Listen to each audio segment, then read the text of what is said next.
right, buckle up everybody, because today we are diving into Overwatch 2's newest edition competitive drives. So you want to climb those leaderboards? Huh. Well, this just might be your ticket to the top. Or maybe it'll just make your weekend a little more stressful. You know, it's interesting how Blizzard is trying to spice things up in these last few weeks of the ranked season. Like, we've all been there, right? The end of the season is in sight, but you're just not really feeling it anymore. I think competitive drives are trying to fix that, you know? Bring back that intensity and make those final matches actually feel important. So just to clarify, this isn't like a whole new mode, right? It's more like a special event, but for the ranked system. And, oh, by the way, the first one starts this weekend. You got it. It's a limited time thing to shake things up a bit. And yeah, the fact that it's only running for the weekend is already causing a stir online. I mean, for players who have the free time, it's an awesome opportunity to jump into some really competitive matches. But then again, it's only a weekend. So there are some valid concerns about whether it's actually enough time to really get anywhere, especially if, well, you know, life gets in the way. Right, time's definitely a factor. But what about the actual gameplay? Are we talking about ranked with a new name, or is it something completely different? I'd say it's kind of a mix. You'll be playing those competitive matches, you know, but there's a new strategic element thanks to something called drive score. Basically, winning matches earns you drive score, which then determines how far you climb on this event reward track. But if you lose a match, you lose some of that drive score. Hold on, so if I'm having a rough weekend, I could actually lose progress toward these rewards. That makes things way more intense. Yeah, it's a balancing act for sure. But don't worry, Blizzard's got you covered. They've added these checkpoints to the reward track. Think of them as safety nets. Once you hit a checkpoint, you can't drop below it, even if you lose. That way you won't lose all your progress if you have some bad matches. Okay, that makes me feel a little better about queuing up. But how much drive score are we talking per match? Is it a set amount, or is it based on your performance or something? That's where your individual skill comes in. Remember those skill rank percentage gains and losses you get after every ranked match? Drive score is tied directly to that. You mean those percentages next to those arrows on the ranked screen? Yeah, I usually just try to ignore those. Well, get ready to start paying attention. Each win gets you drive score, and that score is literally 10 times your skill rank gain percentage. Let's say you win and get a 20% gain. Congratulations, you just got yourself 200 drive points. Losses work the same way. Your drive score goes down based on your skill rank loss percentage, but at half the rate, thankfully. Oh, interesting. So winning is always better than losing, but those matches where you really crush it and get those huge percentage gains, those are going to be really important for your drive score. Exactly. It's not just about winning, it's about how you win. Those big brain plays and those clutch moments that everyone loves, those just became a lot more valuable with this new drive score. I can just imagine those final moments of a match now. Both teams fighting not just for the win, but for those extra drive points. So we're playing to win, right? Trying to make those big plays to boost our skill rank and all that. But it really comes down to those rewards. Let's talk about the loot. Competitive points we've covered, but these articles mention something called signatures too. Those sound kind of cool. What are they all about? Signatures. This is how Blizzard is letting you show off a little bit. They're basically cosmetic frames for your battle tag, just a way to give your name in the game a bit more, you know, personality. Hold on, so not a skin for my hero. You're talking about a cosmetic for my actual name. Where do you even see them? Are they just like in the menus? Oh no, you'll see it everywhere, trust me. First, it's on your name card, which, well, that pops up all the time. But then it's also there during the play of the game intros and on the scoreboard. Pretty much, if your battle tag is on the screen, your signature is there too. Okay, I see what they're doing now. It's like a permanent trophy that shows off how much you play. I bet some players will even start coordinating them with their favorite heroes and stuff like that. Gotta let everyone know they're a hardcore diva main. For sure. And get this, there are different tiers of signatures. So you have your signature, your advanced signature, and then the elite signature. It makes them even more special, you know? Oh, and another thing, signatures are tied to each competitive drive period. Wait, so are they like a limited time thing? If you get a cool signature, do you lose it after the competitive drive is over? Kind of. Think of it as like a badge of honor for that season. You get to show it off for the entire competitive drive, which right now is lined up with the 6-month season reset. Then the next competitive drive starts, and there's a whole new signature you can try to get. Gotcha. So it's limited, but then each time everything resets, you get to show off a different one. Keeps things fresh, I guess. Okay. I like it. Okay, but let's break down the reward ladder itself before we go any further. We have those checkpoints you mentioned, 6 of them in total, right?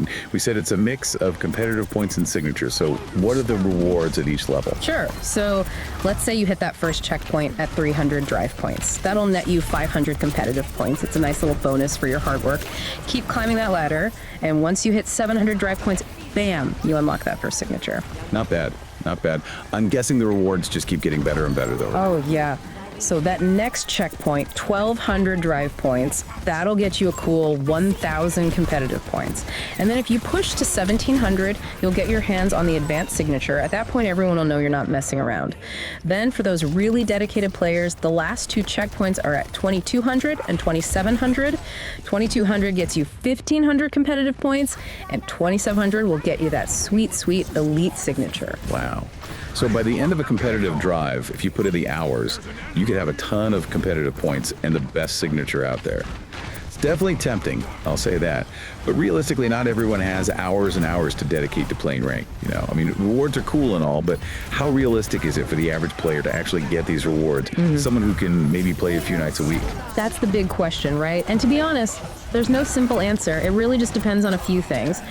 It comes down to your current skill level, how much you can play each week during the event, and I think this might be the most important thing, how much you enjoy grinding ranked. And let's not forget that this first one is only a single weekend long. That's either a really fun challenge or a recipe for disaster, depending on how you look at it. You're telling me. It's definitely a bold move from Blizzard. It kind of reminds me of Destiny and their Trials of Osiris. Both are like these limited time ranked modes with special rewards that everyone wants, and let's be honest, both can be pretty stressful. Yeah, that fear of missing out is real.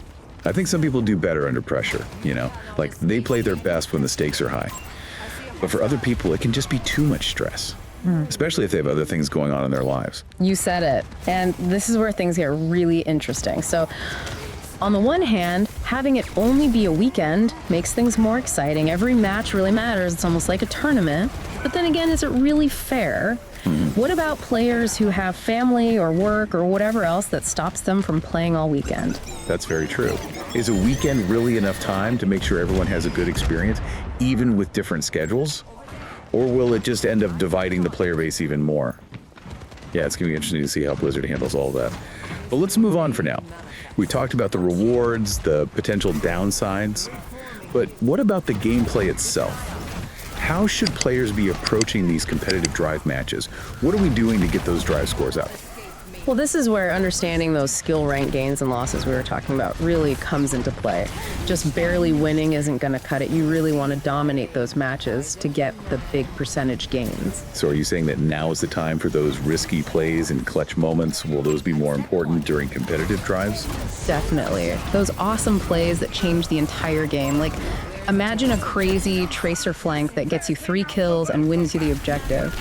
Those are going to be worth a lot of drive score. Of course, you have to be careful because of Yeah, sometimes those risky plays can really backfire. One minute you think you're going to get that awesome Genji blade, and the next you're watching your drive score disappear. It's a tough balance to strike. No kidding. And that's why choosing the right hero is so important. Do you play it safe and go with your main, the one you know you're good with?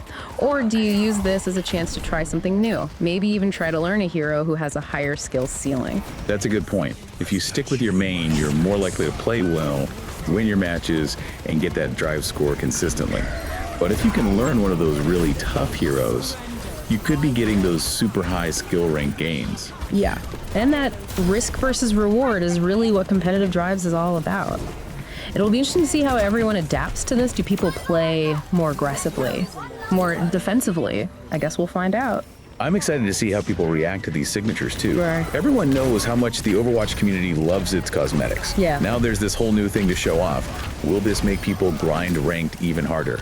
Will a signature be like the ultimate status symbol in Overwatch? Who knows? I wonder if a signature from this season will mean anything in like a year or something. Will the players who get the elite signature be seen as legends, or will it just be another cosmetic that everyone forgets about? Well, I guess only time will tell. One thing's for sure though, this is just the beginning. It'll be interesting to see what everyone thinks of all this and how competitive drives change the game going forward. So if you're jumping into competitive drives this weekend, just remember what we talked about. Those skill rank gains are super important now. So play smart, play strategically, and don't be afraid to take some risks. You might just get that shiny new signature and a bunch of competitive points for your troubles.